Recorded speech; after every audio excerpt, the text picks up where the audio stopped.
So Jesus sê in Johannes 14 vers 27, hy sê, ek laat my vrede na, my vrede deel ek met julle. Ek gee nie soos die wêreld dit gee nie. Julle moenie ontsteld en beangs word nie. So Jesus se disippels weet hy is op pad om te gaan. En natuurlik sal hulle ontsteld en natuurlik sal hulle 'n bietjie bang, want wat gaan nou gebeur? Wat is die volgende stap?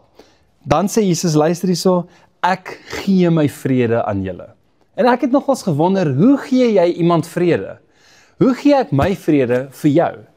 Wel, iemand het eendag 'n baie mooi illustrasie hiervan gemaak, gesê, luister, hy het vlieglesse gevat, en terwyl hulle vlieg in die lug is, raak die turbulentie toe nou 'n bietjie erg, en die student, wat besig is om te leer om te vlieg, raak toe bietjie bang en angstig. Ek dink enigeen van ons sal, nee, as jy nie gewoond is aan vlieg nie.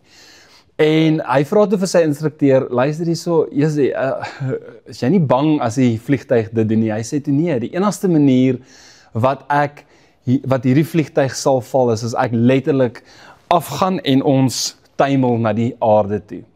En in daai oomblik voel hierdie student tevrede, want die ou wat die meester, die kenner wat weet toe dat luister, hierdie ding sal nooit val nie. Hierdie ding sal nooit val nie, want my instrukteur het so gesê, en daar het hierdie vrede oor hom gekom, en hy het begin braaf raak, saam met hierdie instrukteur van hom. En ek dink dis wat Jesus hierso bedoel is, luister hierso, jy hoef nie bang te wees nie, ek het hierdie, ek weet, die lewe kan erg raak, en vreesagtig raak, maar moenie bang wees nie, ek het julle.